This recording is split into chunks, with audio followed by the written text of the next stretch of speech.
लेकिन मैं आपको बताना चाहता हूं ये एक शैतान की चाल है। मैंने कई सारे लोगों से जब मैं मिलता हूं तो मुझे वो खुश नहीं दिखते, डिप्रेस दिखते। और फिर जब मैं उनसे पूछता हूं कि भाई क्या हुआ, आप निराश क्यों हैं? बहुत पाप हुए हैं मुझसे। वो तो पहले हुए होंगे ना। नहीं नहीं, बपतिस्मा के बाद भी ए मोहतरम। गुनाह हुए हैं मुझसे, अपराध हुए हैं। मैं आप में से हर एक को कहना चाहता हूं, परमेश्वर का प्रेम आपकी भक्ति पर निर्भर नहीं करता।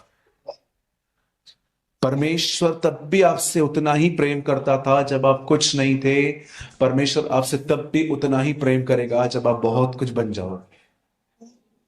ये उसकी यूनिक थिंग है, ये उसका स्वभाव है। कई लोगों को लगता है प्रभु मुझे झेल रहा है, बर्दाश्त कर रहा है। रोज गुनाह करता हूं, रोज माफी मांगता हूं, रोज गुनाह करता हूं, रोज माफी मांगता हूं। मुझे ऐसा लगता है कि प्रभु मुझसे उब चुका है और उसने मुझे बस स्वीकार कर लिया है कि अब मैं बस उसका बेटा हूं। लेकिन मैं आपको बताना चाहता हूं ये एक शैतान की चाल है। चलिए मैं आपसे एक सवाल पूछना चाहता हूं, आप में से कितने लोगों ने वो पढ़ा है कि जब प्रभु यीशु मसीह मरने के लिए जा रहे थे तो उससे एक रात पहले उन्होंने अपने चेलों के पांव धोए थे? कितने लोगों ने पढ़ा है? ऑलमोस्ट सबने पढ़ा होगा। चलिए मैं आपसे एक सवाल पूछता हूं, जब पतरस से कहा गया कि तेरे पांव धोने हैं तो पतरस ने मना क्यों किया? प्रभु ऐसा ना कर, अगर धोना ही है तो मेरे सर को धो दे, मेरे पांव को नहीं। क्यों रोका उसने? जानते हो पतरस इनडायरेक्टली क्या कह रहा था उससे? मैं डिजर्व नहीं करता, मैं योग्य नहीं हूं तो मेरे पैर धोए। एक दिन आएगा जब मैं योग्य बन जाऊं तो आप ये करना मेरे लिए। परमेश्वर का प्रेम योग्य लोगों के लिए नहीं है। आप कुछ बन जाएंगे प्रभु।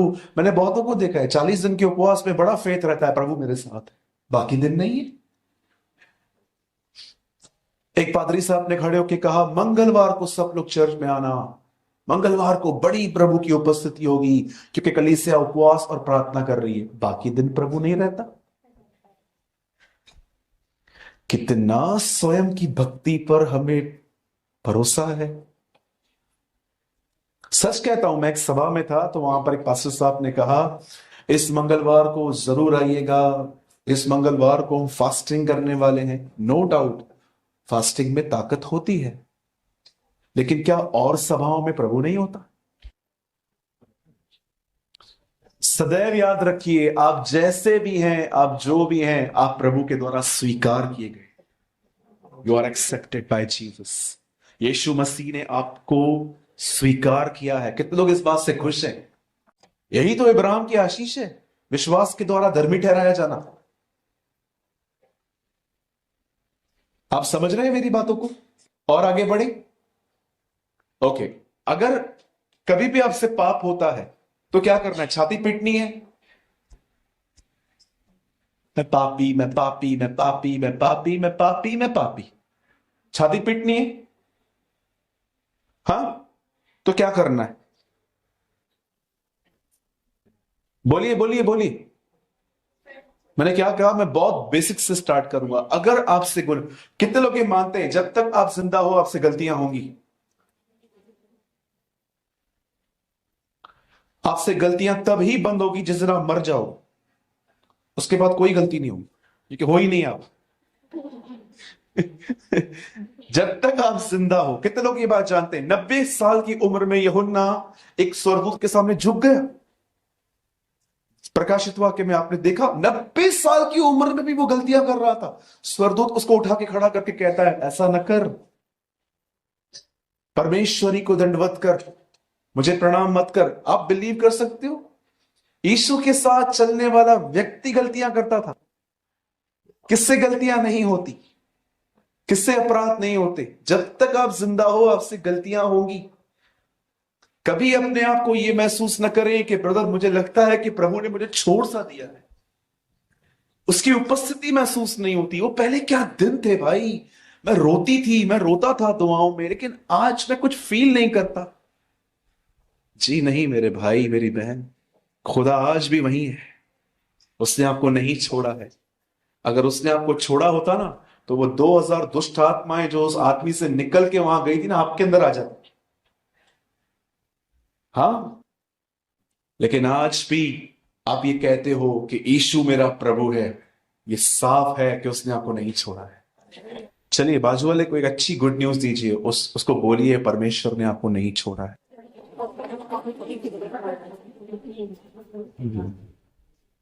उसको बोलो आप भी मत छोड़ना। कितने लोग इस बात से खुश हैं, खुदा ने आपको नहीं छोड़ा है। यस, वही तो हमारी आशीष है। जब याकूब पहली बार प्रभु से मिला तो कहता है मुझे रोटी दे, मुझे कपड़ा दे, मुझे इनकम दे, अगर यू तू देगा तो मैं तुझसे वादा करता हूं इसका 10वांश मैं तुझे वापस करूंगा। कितना स्वार्थी है ना, रोटी कपड़ा मकान। लेकिन जानते हो जब वो दूसरी बार खुदा से मिला तो उसने खुदा के पैर को पकड़ा। अब वो जानते हो रोटी कपड़ा मकान नहीं मांग रहा था, अब वो समय को परमेश्वर को मांग रहा था।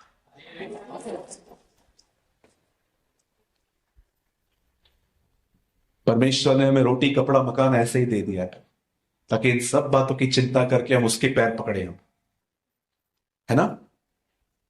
तो परमेश्वर आपसे प्रेम करते हैं, मैं यही बोलना चाह रहा था, मैं थोड़ा एक्सप्लेन करके आपको बता रहा था। परमेश्वर नहीं बदला है, हम बदल जाते हैं, हमारे मन बदल जाते हैं, परमेश्वर कभी नहीं बदलता। वो आपसे प्रेम करता है। और सदैव याद रखिए, सदैव उसके प्रेम को यहां मत समझिए खाली इंटेलेक्चुअली, उसके प्रेम को अनुभव करना सीखिए। और अगर आप ये बात जानना चाहते हैं परमेश्वर का प्रेम कैसे अनुभव करते हैं, तो मैं आपको एक आज्ञा देता हूं, आप वो करिए, आपको परमेश्वर का प्रेम समझ में आएगा। बाइबल बताती है मेडिटेट ऑन जीसस, यीशु को मनन करो। देखो जब उसने आपको बुलाया उस समय आपकी दिशा क्या थी, कैसे उसने आपको उठाया, प्यार किया, माफ किया, साफ किया, अब वो कैसे आपको अपनी तरफ बना रहा है। परमेश्वर के प्रेम को अनुभव करें। अदरवाइज मैं आपको सच कहता हूं, आप भी दूसरे मसीहों की तरफ बन जाएंगे जो मात्र कलीसिया में मसीह हैं पर बाहर उनका जीवन अविश्वासियों की तरह है। आप जानते हैं कितने यंग लड़के लड़कियां हैं आजकल, आप उनसे फोन मांगो वो आपको अपना फोन नहीं दिखाएंगे, कभी नहीं दिखाएंगे वो फोन आपको। आप उनको बोलो मुझे फोन तो दिखा, ऐसा देखेंगे जैसे आपने उनकी किडनियां मांग ली। हाँ। परमेश्वर प्रेम करता है, यहां समझते, यहां पर खालीपन है, इसलिए उन चीजों को भरने की कोशिश करते हैं। सदैव याद रखिए जो भी आप लोगों से अलग जाके करें ना वो गलत होता है। परमेश्वर की संगति को छोड़, हर चीज में ट्रांसपेरेंसी होनी चाहिए, राइट। हर चीज के अंदर क्या होना चाहिए, बोलिए ट्रांसपेरेंसी। देखा है पन्नी कैसे होती है, प्लास्टिक, कांच कैसे होता है, आप उस तरफ भी देख सकते हो ना। जो छुपके हो रहा है वो क्या है, बोलो जो छुपके हो रहा है वो गलत है। बोलो बाजू वाले को बोलो। आदम ने पाप किया, क्या किया, छुप गया। तब प्रभु उसको बोलता है किधर है तू, नहीं मेरे को डर लग रहा था, तू मुझे मारने आया है, ये वो वगैरह वगैरह। परमेश्वर आपसे प्रेम करते हैं। ओके, चलिए हम स्टार्ट करते हैं। अब आज की सुबह मैं आपको एक थोड़ी सी टीचिंग्स दूंगा, शिक्षा दूंगा। अधिकतर लोग स्टार्ट करते हैं जीसस से, I start with devil. Okay, मैं आपको शैतान के लिए आपको बताना चाहता हूं, कितने लोग समझना चाहते हैं। एक परमेश्वर के दास ने कहा अगर तुम्हें पता चल जाए कि दुश्मन कैसी चाल चलने वाला है तो तुम्हारी लड़ाई आसान हो जाएगी, है ना। सोचो आपको एक बहन पसंद नहीं है और आपको पता चलता है कि वो मारने आ रही है आपको अपने पति के साथ, और आपको पता चल रहा है सामने के दरवाजे से आ रही है, तो आप क्या करेंगे, पिछले के दरवाजे से भाग जाएंगे। राइट है ना। तो कभी कभी खुदा चाहता है कि हम डेविल के प्लान को समझें। आप इससे कितने लोग ये बात जानते हैं, जब पुराना नियम शुरू हुआ तो अचानक आप देखिए 3 अध्याय में शैतान दिखाई दिया हमें उत्पत्ति में। और आप में से कितने लोग ये बात जानते हैं, जब आप मत्ती पढ़ते हैं तो चौथे अध्याय में यीशु और शैतान की परीक्षा। बाइबल में क्यों परमेश्वर ने इस बंदे को स्टार्टिंग के पेजेस पे ही दिखा दिया, ताकि आप जानो खुदा है तो ये भी है। और अगर आपको लगता है शैतान ऐसा है, कई लोग गीत गाते हैं ना, शैतान हारा हुआ, ओ मेरा यीशु विजयी हुआ। गीत गाना अच्छा है, पर सच में आपने उसको हराया है? आप उसे हल्के से नहीं ले सकते। कितने साल से हम यहां पर, मैं इस दुनिया में 34 साल से 35 साल से हूं। आप जानते हो शैतान कब से है? 6021 साल से वो यहां पर है। आपकी नस नस को जानता है वो। इतनी स्टडी है उसकी, इतनी इतना ध्यान देता है वो आप पर, कि जब प्रभु ने कहा स्त्री का बीज तुझे कुचलेगा, तो उसने केन को मार दिया, क्योंकि उसे पता था, सॉरी, उसने हाबिल को मार दिया केन के द्वारा, क्योंकि उसे लगा हाबिल ही वो है जो उसे मारेगा। वो इतना स्टडी करता है, वो आपके बातों पे इतना ध्यान देता है। ओके, आज हम स्टार्ट करते हैं। चलिए, मैं चाहता हूं आप सब मेरे साथ खोलिए कुलिस्सियों की किताब, द बुक ऑफ कोलोसियंस चैप्टर 3। मैंने कई बार बताया है, एक पास्टर ने एक पास्टर को अपने चर्च में प्रचार के लिए इनवाइट किया। उसे बिल्कुल भी नहीं पता था कि उसके मंडली में किस तरह के लोग हैं।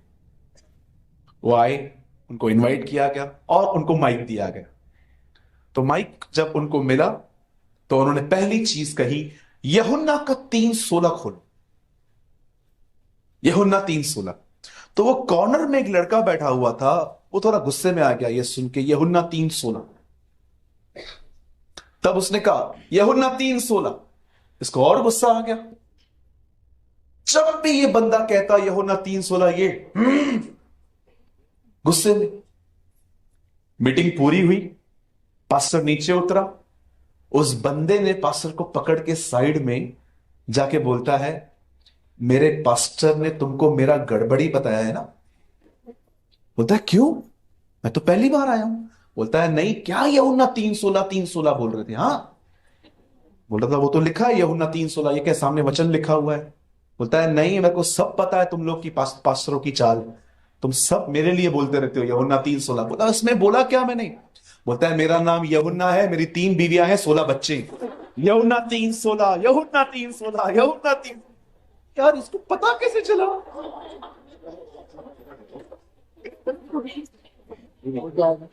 भाई इधर तो कोई यूहन्ना 3:16 नहीं है ना। बोला मेरा नाम यूहन्ना है, मेरी 3 बीवियां हैं, उनमें से 16 बच्चे। यूहन्ना 3:16। और उसको हर बार लग रहा था मेरे लिए बोल रहा है। तो भाई यहां पर मुझे आपके पास्टर ने कुछ भी नहीं बताया। मैं जो कुछ भी कहूंगा परमेश्वर की अगुवाई में कहूंगा। ओके, चलिए हम स्टार्ट करते हैं। मैं चाहता हूं हम में से कोई जोर से ये पढ़े कुलिस्सियों की किताब और उसका 3रा अध्याय, उसका 1 और 2। आहिस्ते भाई, आहिस्ते। ओलंपिक में मत दौड़ भाई, आहिस्ते। हम्म। हाँ। ओके। हाँ। हाँ, दूसरा भी पढ़िए। पृथ्वी पर की नहीं। हाँ। ओके, एक बहन। ओके, अब सब यहां देखिए। बाइबल बताती है हम सब अपने अपराधों में मरे हुए थे। अगर आप ये बात नहीं जानते हैं तो आज आप जान लीजिए। परमेश्वर ने आदम से कहा था जिस दिन तू फल खाएगा उसी दिन तू मरेगा। आदम फल खाने के 930 साल बाद मरा है। लेकिन एक चीज ऐसी है जिसमें आदम उसी समय खत्म हो गया। और जानते हैं वो चीज कौन सी थी? वो परमेश्वर से अलग हो गया। बाइबल इसे मरना कहती है। आप मात्र प्रभु में ही जीवित हैं। इसे बंद कर दीजिए। कोई बात नहीं, हम ठहरेंगे।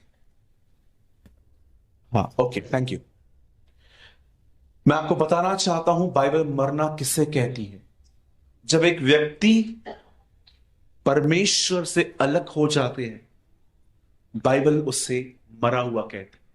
जानते हो, जब आप परमेश्वर से अलग हो जाते हैं तो आपके अंदर वो सारी चीजें खत्म हो जाती हैं जो आपको प्रभु ने दी थी।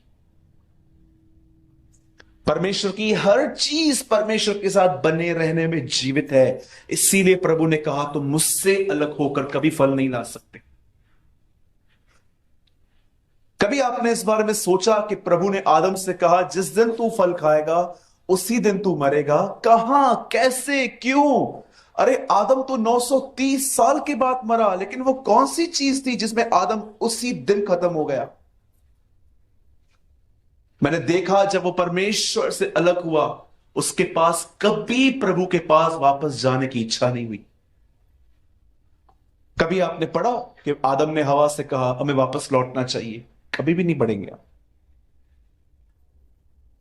एक व्यक्ति जब मसीह में आता है तो वो एक मरा हुआ व्यक्ति होता है, उसके पास कोई भी अंदर जिज्ञासा नहीं होती। लेकिन बाइबल बताती है जब परमेश्वर के पास हम आते हैं तो हम जिलाए जाते हैं। जिलाए जाने का मतलब होता है परमेश्वर आपको भीतर से महसूस करवाता है कि आप एक गुनहगार हो और आपको पश्चाताप की जरूरत है, और परमेश्वर आपके अंदर यह फल उत्पन्न करता है। एक फल है। मैं कई लोगों से कहता हूं पवित्र आत्मा आपके पास है, तो वो मुझे कहते हैं हाँ है।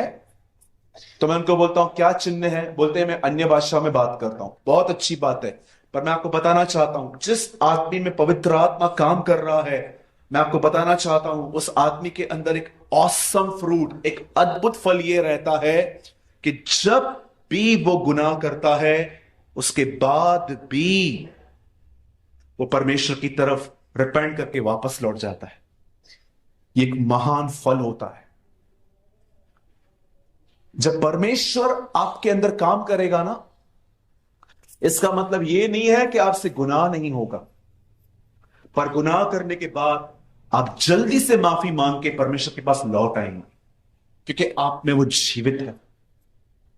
आप जानते हो जब एक व्यक्ति जिलाया जाता है, जब उसे यह अनुभव मिलता है कि मैं पापी हूं और मुझे माफी की जरूरत है, और वो खुदा से माफी मांगता है। सुनिए, अब यहां पर बहुत सारे लोग रुक जाते हैं, माफी पा के कलीसिया में बैठे रहते हैं। उसके बाद पौलुस कहता है अगर तुम क्षमा किए गए हो, तुम जिलाए गए हो, तो अब तुम एक दूसरी जगह पे आना है जो यहां पर समझाई गई है। अब स्वर्गीय वस्तुओं की खोज में रहो। सबसे पहले जब हम प्रभु में आते हैं हम माफी पाते हैं, हम जिलाए जाते हैं। अब आइए नेक्स्ट स्टेप। कितने लोग हैं यहां पर जो स्वर्गीय वस्तुओं की खोज में रहते हैं? स्वर्गीय वस्तुएं।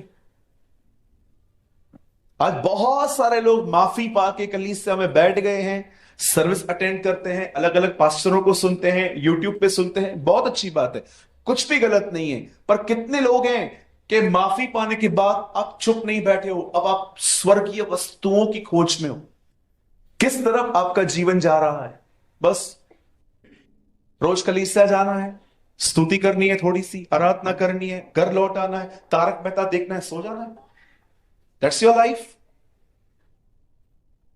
मेरे को तो नहीं चाहिए ऐसा जीवन जिसमें इतना ठंडापन हो। मुझे वो जीवन नहीं चाहिए जो मेरी कलीसिया तक सीमित हो। आपको पता है, आप यहां आते हैं, ये बहुत इंपॉर्टेंट है, लेकिन यहां से सीढ़ी उतरने के बाद आप कैसा जीवन जीते हैं ये उससे भी ज्यादा महत्वपूर्ण है। बेटा दे दो, आई एम सॉरी, हम थोड़ा उसको पीछे रख देते, हाथ लग रहा है बार। मैं फिर से कहूं अगर आपने नहीं सुना तो, आप यहां आते हैं ये बहुत महत्वपूर्ण है। आप यहां से जाने के बाद क्या करेंगे ये उससे ज्यादा महत्वपूर्ण है। मेरे एक भाई ने कहा आप दुआ करते हो? मैंने कहा हां। बोला सूरज भाई दुआ करना बहुत अच्छा है, दुआ के बाद क्या करते हो? ये उससे भी ज्यादा जरूरी है। क्योंकि हम में से बहुतों का माइंडसेट ऐसा ही रहता है कि हम चर्च में होकर आए, आज हमने दुआ करी, हमने कलाम पढ़ा, हमने ये किया, हमने वो किया, और हम घर पे जाके कोई कुछ नहीं करते, हम बैठे रहते हैं। मेरे भाइयों, मेरी बहनों, दो जीवन है प्रभु में, दो स्ट्रीम्स हैं। एक, हफ्ते में एक बार कलीसिया अटेंड करो, 2 बार अटेंड करो, हर दिन 10 मिनट की प्रार्थना करो, आधा घंटा बाइबल पढ़ो, यूट्यूब पे मुझे सुनो, दूसरों को भी सुनो। ये एक नॉर्मल जीवन है। लेकिन एक ऐसे लोग होते हैं जो चुप नहीं रहते हैं, पौलुस उनकी बात कर रहा है। ये वो लोग नहीं है जो सिर्फ यूट्यूब पे वचन को सुनकर कलीसिया में आके ये लोग आराम से बैठ जाते हैं। ये उनकी ये खोजते हैं, ये ढूंढते हैं। क्या कहा प्रभु ने मुर्दों से जी उठने के बाद? पहला सवाल मरियम से, तू किससे ढूंढ रही है? आप पढ़ के देखिए। पहली चीज जो प्रभु यीशु मसीह ने मुर्दों में से जी उठने के बाद मरियम से पूछी वो थी, किससे ढूंढ रही है? वो कहती है, वो मेरे प्रभु को उठा के लेके गए। रिबुनी, हे गुरु। उसकी आंखें तब समझी कि ये यीशु ही है। आज थोड़ा देखिए, मैं बाइबल कभी भी सो के नहीं पढ़ता, कभी भी नहीं। मैं लेटा हुआ हूं, बाइबल पढ़ूं, मुझे पता है मुझे 10 मिनट में नींद आ जाएगी, क्योंकि मेरे बदन को यह किताब पसंद नहीं है, मेरी आत्मा को बहुत पसंद है। यीशु ने कहा, आत्मा तो तैयार है परंतु शरीर दुर्बल है। आप सो के बाइबल पढ़ो। मुझे एक भाई ने कहा, मुझे नींद नहीं आती। मैंने बोला, बाइबल पढ़, आ जाएगी। हाँ, शैतान सुला देगा आपको, सो जा भाई, ये किताब मत पढ़, बाकी सब पढ़। मनोहर कहानियां, गंदी गंदी बातें, यूट्यूब की जा, गूगल देख, ये देख, वो देख, हाँ इट्स ओके, ये सब मेरा ही है। लेकिन जब आप बाइबल को रीड पढ़ोगे,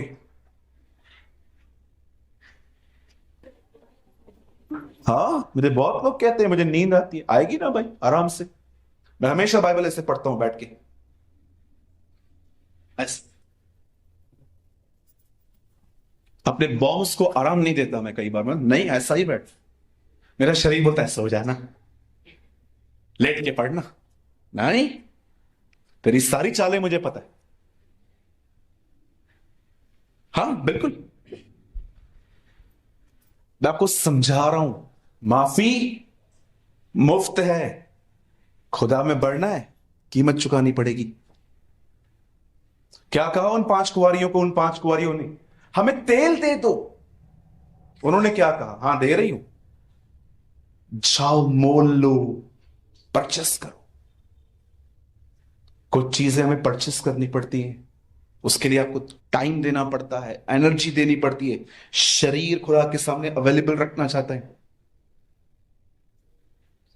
ठंडी में कितनी नींद आती है, उठने का मन करता है, पड़े रहे बस सारा दिन। 9 बजे उठना है, 8 बजे उठ जाते तो खुश जाते, 1 घंटा और बाकी है, सो जा। होता है। मैं अपने गल पे अलार्म लगाता था। अलार्म क्या बोलते हैं हिंदी में? अलार्म को क्या कहेंगे? हाँ, वो अलार्म इतना जोर से बज रहा, डुर्र। आप बिलीव करें, सब उठ जाते थे मुझे छोड़ के। मेरे घर पे मैं लगाता था खुद के लिए कि मैं सुबह उठ के दुआ करूंगा, सब उठ जाते थे मुझे छोड़ के। फिर सब आके बोलते थे, हमें क्यों जगाए, हमको तो सोने दे। हाँ, आइए मेरे पीछे कहिए, प्रभु में बढ़ने के लिए शरीर की नहीं सुननी।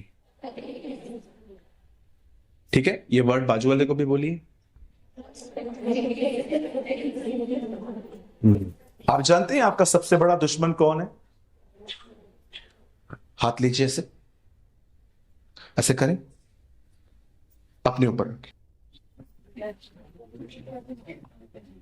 आपका सबसे बड़ा दुश्मन आप खुद हैं। शैतान बड़ा कमजोर है, उसको तो ऐसे ही विश्वासियों ने फेमस कर दिया है। लाइट बंद होती है, शैतान ने लाइट बंद की। जूते गुम हो जाएंगे, शैतान ने जूते ले लिए। हाँ, उसको कोई काम धंधा नहीं है, आपके जूतों के पीछे आया है। इतनी बड़ी हील पहन के चर्च में आती है बहनें, गिर जाती हैं, शैतान ने गिराया। अरे हील छोटी पहनो ना, शैतान ने कैसे गिराया? हमारे कलीसिया में एक बहन ने गवाही दी इस तरह, मैं कहां जा रही थी, बड़ी लंबी लाइन थी ट्रेन के टिकट की, मैंने टिकट नहीं ली, मैं प्रभु का नाम लेके चढ़ गई। मैं ऊपर जैसे चढ़ी, सामने से टीसी आ रहा था, टिकट कलेक्ट करने वाले आ रहे थे, और बड़ा अद्भुत काम हुआ, सबको पकड़ा, मुझे छोड़ दिया। मैंने कहा हमारी दुआ है अगली बार सबको छोड़ के तुझे पकड़े।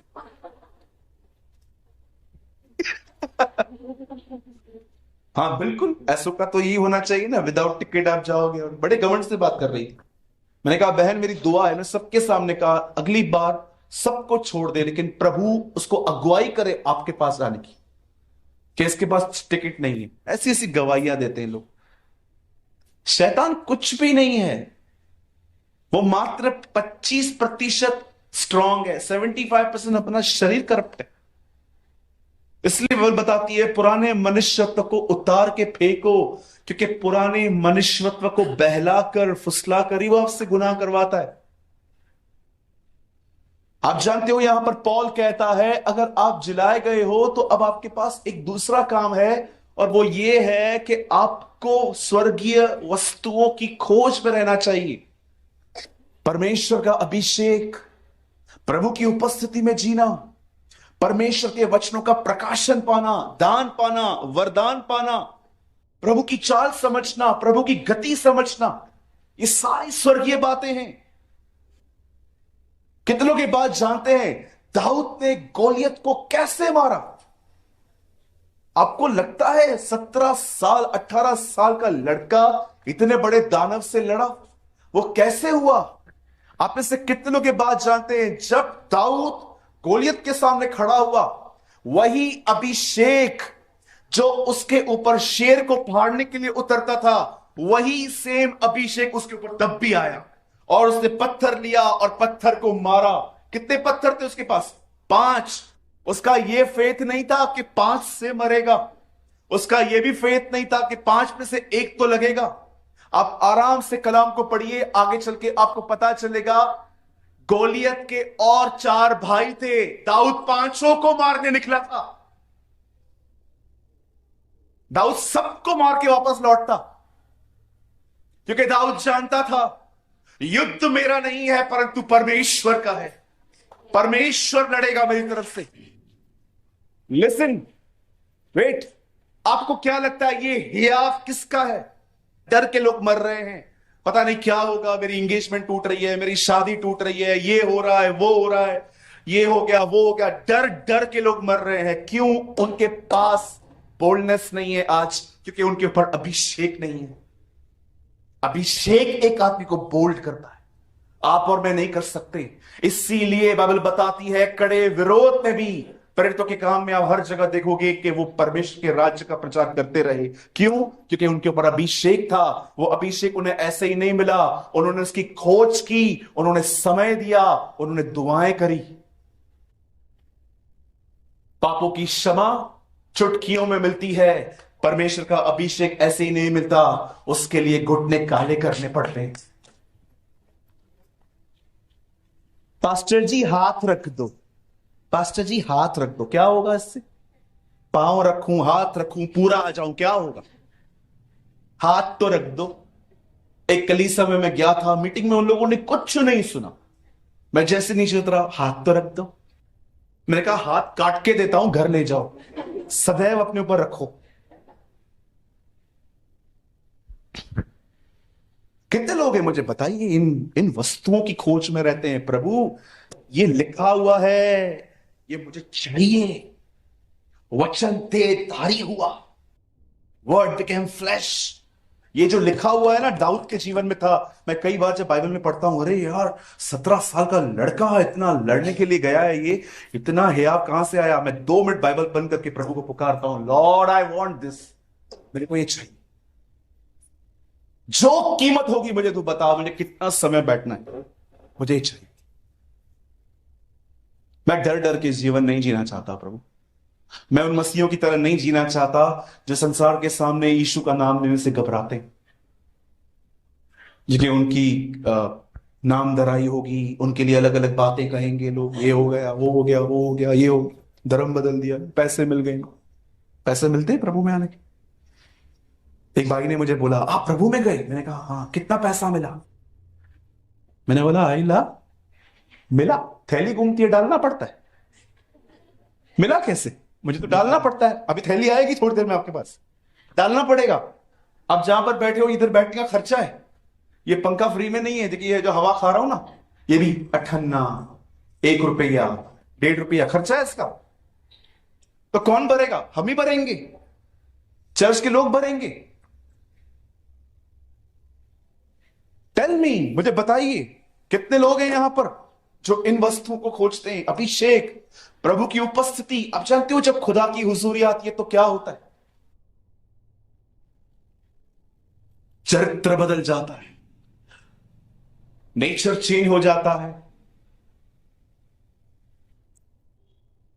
15 दिन पहले मेरे कलीसिया में एक व्यक्ति को प्रभु ने स्पर्श किया। आज जब मैं उसे देखता हूं ना, तो मुझे अपना चश्मा ऊपर करके देखना पड़ता है, क्या ये वही बंदा है? मैं समझ नहीं पाता हूं उस बंदे को। जब मैं देखता हूं ना, 15 दिन पहले खुदा ने उसको एक सभा में छुआ। मैंने उस लड़के के ऊपर इतनी मेहनत करी थी उसे बदलने के लिए, लेकिन आज मैं उसको कुछ भी नहीं बोलता। और कभी कभी जब मैं उसको देखता हूं, मैं परमेश्वर को कहता हूं, प्रभु इतनी मेहनत करते हैं व्यर्थ में हम, क्या यार चुटकियों में आपने इसे बदल दिया। Trust me. कितने लोग हैं यहां पर परमेश्वर के वचन का प्रकाशन ढूंढते हैं। Lord give me the revelation. जब मैं बाइबल को पढ़ूं, प्रभु आप मुझसे बात करिए। कितने लोग हैं यहां पर फास्टिंग और प्रेयर करते हैं, प्रभु बच्चा पाने के लिए, बरकत पाने के लिए, पैसा पाने के लिए नहीं। मैं आज उपवास इसलिए रखूंगा ताकि जब मैं वचन पढ़ूं मुझे आप कुछ सिखाएं। इसे कहते हैं परमेश्वर की खोज, ढूंढना। इब्रानियों 11 में लिखा गया है, और जो विश्वास करने वालों के लिए, even the Bible says 11:6 in Hebrew, वचन कहता है परमेश्वर के पास विश्वास जो आता है उसे विश्वास करना चाहिए कि वह है। आप जानते हो उसके बाद क्या लिखा है? जो विश्वास करता है क्या करता है? और वह अपने खोजने वालों को प्रतिफल देता है। Read it. आपको पता है मैं विश्वास करता हूं, उसका साइन क्या है? मैं परमेश्वर को ढूंढूंगा। आप जानना चाहते हैं? आइए सब खोलिए, इब्रानियों 11 अध्याय खोलिए सब। 11, 6 वचन मैं आपके लिए पढ़ रहा हूं। और विश्वास बिना उसे प्रसन्न करना अनहोना है, क्योंकि परमेश्वर के पास आने वाले को विश्वास करना चाहिए कि वह है और अपने खोजने वालों को प्रतिफल देता है। क्यों फेथ और खोजना एक साथ आया?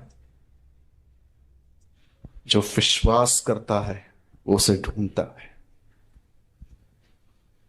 He will seek the Lord, और वो उसको प्रतिफल देता है। मैं फिर से कहता हूं, एक जीवन है, come to church, attend the meeting, make the notes और जाओ। कलीसिया में आओ, वचन को सुनो, नोट्स बनाओ, घर चले जाओ, सबको बोल के जय मसीह की। लेकिन एक जीवन है यहां से जाने के बाद उसकी खोज करना, उसके लिए उपवास रखना, उसे ढूंढना, उसे मांगना। कितने लोग इस बात को जानते हैं? आइए सब यहां देखिए। एक विधवा थी। विधवा के लिए सबसे बड़ा दर्द क्या होता है? पति नहीं।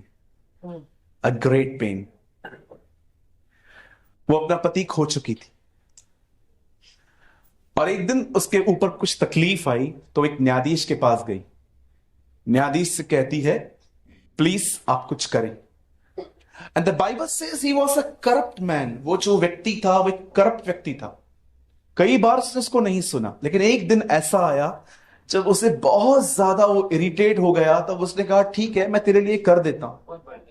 ओके, द बाइबल सेज वो बार बार बार बार गई। यीशु ने कहा, एक व्यक्ति था, उसके घर में आधी रात को मेहमान आए, तो वो अपने पास वाले के पास जाके कहता है, मुझे कुछ दे कि मैं अपने लोगों को कुछ दे पाऊं। और बाइबल बताती है उसने अंदर से साफ साफ कह दिया कि मैं अब अपने बिछौने पर अपने बच्चों के साथ सो चुका हूं, अब मैं नहीं उठ सकता, तू चला जा। लेकिन बाइबल बताती है उसके बाद भी उसने मांगना बंद नहीं किया। आप जानते हो इन दोनों दृष्टांतों में, एक विधवा और एक ये जो बाहर से उसके पास लोग आए थे, इन दोनों दृष्टांतों में प्रभु यीशु ने एक बात सिखाई, दुआ से ऊंचे उठो और जुनून रखो, पैशन। दुआ जानते हैं क्या होती है? एक बार मांगा, हो गई दुआ। एक होता है जुनून, जब तक नहीं मिलेगा हम तुझे नहीं छोड़ेंगे, पैशन। दुआ करने वाले बहुत हैं यहां पर, किसी को भी बोल दूंगा आओ 2 मिनट दुआ कर दो, आप करेंगे। कितने लोग हैं जो इस आत्मा में चलते हैं, खुदावन जब तक आप न देंगे मैं चुप रहने वालों में से नहीं। हाँ, बोलिए। उन्हें तब तक उन्होंने वो तब तक शांत नहीं हुए जब तक उन्हें नहीं मिला। सोचिए, अगर आप में से यहां पर कोई बहन है, कोई भाई है, आप अपने परिवार में अकेले विश्वासी हो, आप चाहते हो उनका उद्धार हो, लेकिन वो नहीं समझते, वो खुदा को नहीं जानते, और आप खुदा के सामने डटे रहते हो। नो, जिसे नो का परिवार बचा, मैं मानता हूं, मैं जानता हूं मेरा परिवार आप बचाओगे। जब तक मैं उनके उद्धार को न देखूं मैं चुप नहीं रहूंगा। अरे ये मत समझिए कि अगर वो लोग कठोर है तो वो विश्वास में नहीं आएंगे। याद रखिए, बाइबल बताती है यीशु जब मर रहा था उस समय एक व्यक्ति ने मौत की दिशा में भी उसको स्वीकार किया, उस चोर ने। परमेश्वर ने हमें आशा दी है कि उम्मीद न छोड़ो, अंत में मरने समय तक भी कोई मुझे स्वीकार कर सकता है। आइए दुआओं से ऊंचे उठें, आइए मसीह जीवन में थोड़ा ऊंचे आए। मात्र सभाओं में आने वाले व्यक्ति न बने, यहां से जाने के बाद अपनी जिम्मेदारी समझें। परमेश्वर ने आपको जिलाया है, परमेश्वर ने आपको माफी दी है। अब पौल कहता है हमें स्वर्गीय वस्तुओं की ओर ध्यान देना है, पृथ्वी की बातों की तरफ नहीं। मैं लोगों से मिलता हूं, मैं उनसे पूछता हूं और आपका एम क्या है? बस ब्रदर अभी उम्र हो रही है, शादी करनी है। अच्छा बहन, आपका आपका आपका क्या है? अ, घर बनाना है, मकान खरीदना है, बच्चा चाहिए, पैसा चाहिए। ये सब रखना कुछ गलत बात नहीं है। अगर आप गवर्नमेंट जॉब चाहते हैं, आप चाहते हैं कि आप एक अच्छे सेल्फ सफिशिएंट व्यक्ति बने, इसमें कोई खराबी नहीं है। लेकिन मैं आपसे पूछना चाहता हूं, क्या आपके लिए यही सब कुछ है? जरा सोचे। चलिए मुझे बताइए, कितने लोगों ने डॉग को, कुत्ते को दुआ करते देखा है? एक अलग बात होती है उनको ट्रेन किया जाता है, लेकिन कभी आपने देखा है कुत्ता, बिल्ली, पिग, हाथी ऊपर की तरफ देखें ऐसे? बेटा, हाथी बोले मेरा वजन कम कर। बोलिए, आप सदैव जानवरों को जानते हो क्या क्या देखोगे?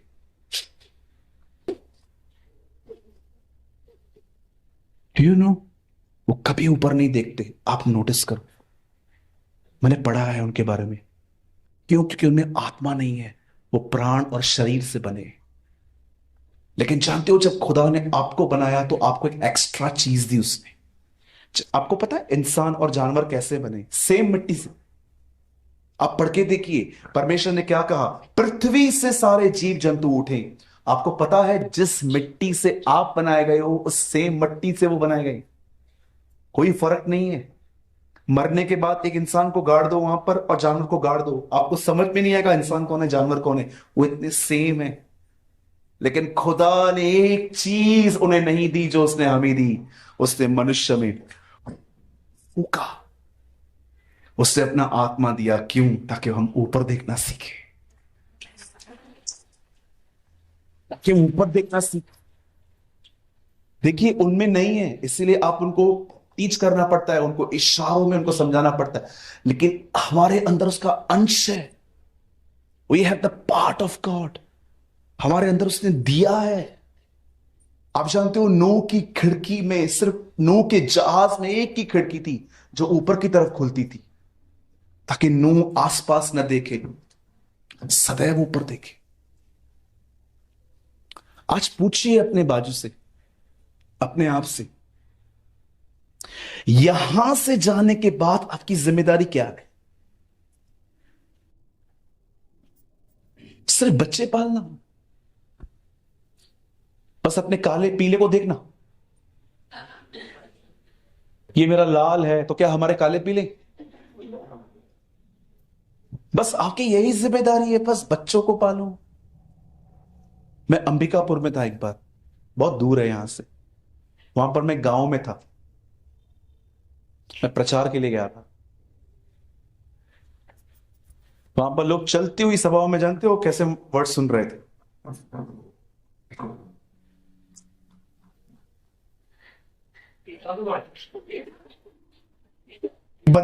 एक बंदा चलती हुई मीटिंग में ऐसे आया, आराम से आके आया, ऐसे बाजू में खड़ा था।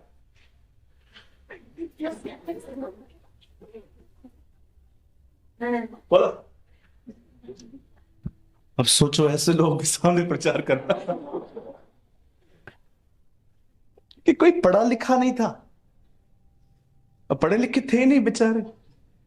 मैं पास्टर जी को गुर गुर के देख रहा था, तुझे कोई और नहीं मिला यहां बुलाने के लिए? मैं ही मिला। इतनी बड़ी परीक्षा, इतना तो इशू भी नहीं लेता हमसे, इतनी आपने ली है मेरी। ओ इतने डेंजर लोग, खाट अपने घर से लेके आए थे, आराम से खाट लगा के ऐसे लेट कर मस्त वचन सुन रहे थे। मेरे को समझ में नहीं आ रहा था, प्रचार होगा कि बसंती डांस करेगी इधर। लकी तरह आ गया, अच्छे भले बैठे थे बॉम्बे में, एसी में प्रीच कर रहे थे, लेकिन मुझे परमेश्वर ने कहा तुझे यहां मैं लाया। जानते हैं हमने क्या किया? अब उनको पढ़ना नहीं आता, तो हमने उनको ऑडियो बाइबल डाउनलोड करके दी कि इसको चला के सुनो। वचन जाना बहुत जरूरी है, वचन नहीं जाएगा, आप कभी भी कह सकते हो कौन इशू, मैं जाती थी अब नहीं जाती हूं, क्योंकि वचन ही नहीं है। मुझे ऐसा लगता है जब प्रभु ने कहा ना कि अपना घर रेत पे मत बनाओ, तो मुझे ऐसा लगता है कि वो रेत जानते क्या है? वो अनुभव है। बहुतों ने अपना मसीह जीवन है ना अनुभव पे बनाया है, वचन पर नहीं। मुझे एक व्यक्ति मिले, उनको प्रभु में आए 10 साल हो गए। कितने साल? 10 साल हो गए। वो मुझे मिले, मैंने उनसे पूछा कैसे हो भाई? उससे बोला मैं बहुत अच्छा हूं, प्रभु का धन्यवाद। तो मैंने उनको कहा मुझे कुछ वचन बताइए जो आपने 10 सालों में सीखा हो, कोई भी ऐसी बात। उन्होंने कहा मैं आज से 10 साल पहले प्रभु में आया, मेरे को बड़ा पेट में तकलीफ थी, प्रभु ने मेरे को ठीक किया, हम प्रभु को सारी महिमा देते हैं। बहुत सारे काम हुए हैं ब्रदर हमारे प्रभु में आने के बाद, बड़े बड़े चमत्कार हुए हैं। मैंने कहा इसके लिए हम प्रभु की स्तुति करते हैं। अब मैं जानना चाहता हूं आपने वचन क्या सीखा है? तो उन्होंने उसके बाद मुझे कहा मैं प्रभु की स्तुति करता हूं, मुझे 10 साल पहले बहुत पेट में दर्द था, मैं ठीक हो गया, हम प्रभु को महिमा देते हैं। मैंने कहा ब्रदर मैं भी महिमा देता हूं, पर मेरा सवाल आप नहीं समझ पा रहे हैं, आपने खुदा से क्या सीखा है? आप देख रहे हैं रेत पर घर बना है, आगे चल के जब सताव आता है ना, ऐसे लोग 2 मिनट मसीह में नहीं ठहर पाते, गुम हो जाते, भाग जाते हैं। क्या कहा पतरस से सताव में? मैं तुझे नहीं जान। जब सताव आया उस नासरी पर, सब ने कहा, लिखा है सब भाग गए।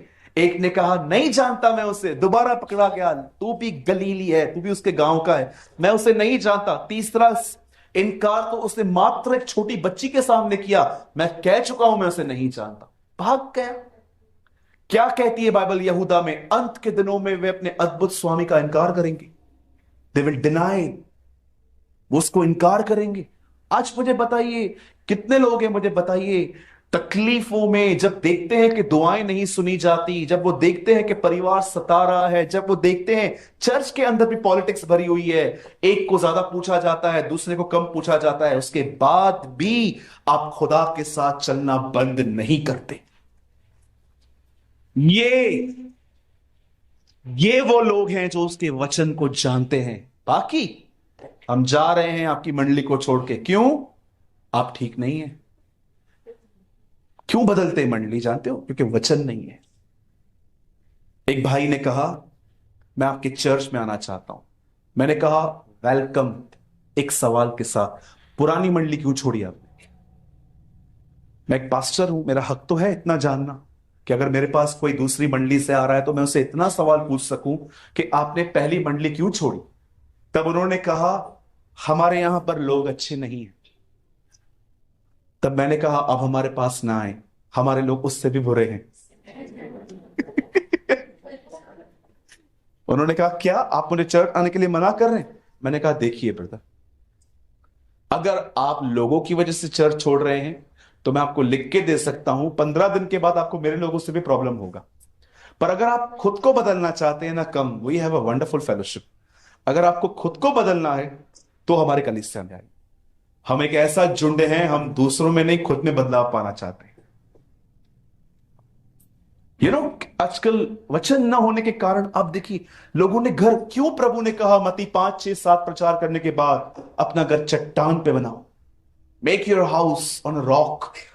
अपने घर को चट्टान पे बनाओ। चट्टान जानते कौन है? परमेश्वर का वचन। हेलो दोस्तों, आप सभी को जय मसीह की। जैसा कि आपने ये वीडियो देखा और ये प्रचार सुना, आई होप आप इस वीडियो को देखने के बाद, इस प्रचार को सुनने के बाद जरूर ब्लेस हुए होंगे। मैं आपको बता दूं कि यह वीडियो हमारा नहीं है और ये चैनल हमारा है, लेकिन ये वीडियोस हमारे नहीं है। ये video Jesus is life channel से लिए गए हैं और इस वीडियो का क्रेडिट जाता है सूरज पेमानी सर को, जिन्होंने परमपिता परमेश्वर के ज्ञान को अपने अंदर धारण किया, ग्रहण किया, एब्जर्व किया और वह लोगों के सामने परमपिता परमेश्वर के प्रचार को बताते रहते हैं। काफी सारे लोग मुझे इस वीडियोस में या फिर मेरे चैनल पर कमेंट करते रहते हैं कि आप ये वीडियोस क्यों अपलोड करते हो, ये वीडियो तो आपका नहीं है, फिर आप ये वीडियो अपलोड क्यों करते हो। इसका जवाब मैं हर एक वीडियो में देता हूँ और मैं इस वीडियो में भी दे रहा हूँ कि मैं सूरज कुमार सर की वीडियोस को क्यों अपने चैनल पे अपलोड करता हूँ। उससे पहले मैं एक बात आपके साथ शेयर कर दूं जो परमपिता परमेश्वर का वचन कहता है। परमपिता परमेश्वर का वचन कहता है कि कोई भी व्यक्ति पवित्र आत्मा के सामर्थ्य के बिना परमपिता परमेश्वर को के वचनों को समझ नहीं सकता और परमपिता परमेश्वर के वचनों को लोगों के सामने प्रेजेंट नहीं कर सकता।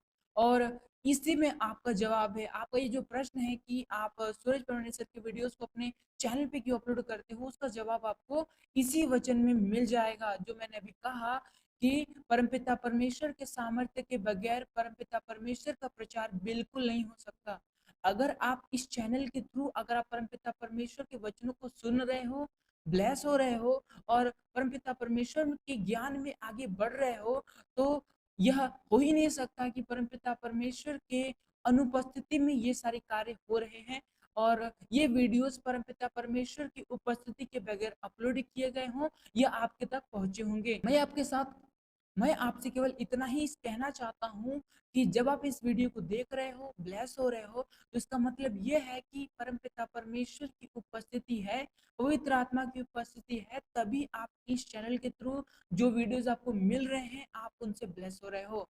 सेकेंड पॉइंट हम आपके साथ ये शेयर करने वाले हैं कि जैसा परमपिता परमेश्वर ने हमें यह आदेश किया है कि जाओ और मेरे ज्ञान को, मन फिराव के संदेश को लोगों तक पहुंचाओ, और यह तभी पूरा होगा जब हम लोगों तक परमपिता परमेश्वर के वचन को पहुंचाते हैं। जैसा कि हम जानते हैं कि नए नियम में लिखित पूरी की पूरी घटनाएं यीशु मसीह ने बताई, बहुत सारे दृष्टांत परमपिता परमेश्वर ने बताई। तो हम देखते हैं कि एक बार तो यीशु मसीह ने बता दिया, लेकिन लोग उसे बार बार रिपीट क्यों करते हैं? लोग उसे बार बार रिपीट क्यों करते हैं? यहाँ पे सूरज प्रणाली सर भी बताते हैं और अन्य पास्टर्स भी उन दृष्टांतों को बार बार बताते रहते हैं। क्यों बताते हैं? अगर एक बार यीशु मसीह ने बता दिया तो दूसरी बार किसी और को बताने की क्या जरूरत है? तो ये भी आपके मन में आना चाहिए। कि जब सूरज प्रमाणी सर ने वीडियोस बनाए, प्रचार आपको आपके साथ शेयर कर दिया और आपको दोबारा ये वीडियोस आपको इस चैनल पे मिल रही हैं, तो आप ये सवाल कर रहे हो कि ये सूरज प्रमाणी सर की वीडियोस आप अपने चैनल पे अपलोड क्यों करते हो? वैसे ही जब यीशु मसीह ने परमपिता परमेश्वर के ज्ञान से कई सारे दृष्टांत हम तक पहुंचाए और हम उसे बाइबल में देखते हैं, तो ये पास्टर्स क्यों उन दृष्टांतों को दोबारा हमें बताते हैं?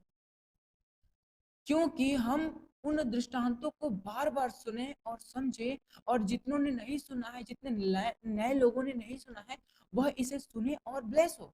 वैसे ही इस चैनल पे भी मान लीजिए आपने ये वीडियोस देखे हैं, सूरज प्रमाणी सर को आप जानते हो, लेकिन अगर 100 में से 10 लोग अगर सूरज प्रमाणी सर को भी नहीं जानते, लेकिन फिर भी परमपिता परमेश्वर के ज्ञान के लिए उन्होंने इस वीडियो पे क्लिक किया, देखा और ज्ञान पाया, तो क्या ये गलत है?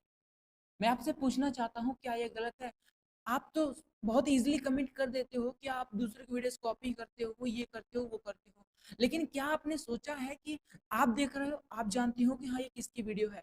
लेकिन जो नहीं जानता है, वो इस वीडियो को देख रहा है, आशीषित हो रहा है, ज्ञान मिल रहा है उसे, तो उसमें कौन-सी बड़ी गलत बात है? मतलब गलत बात कैसे हुई?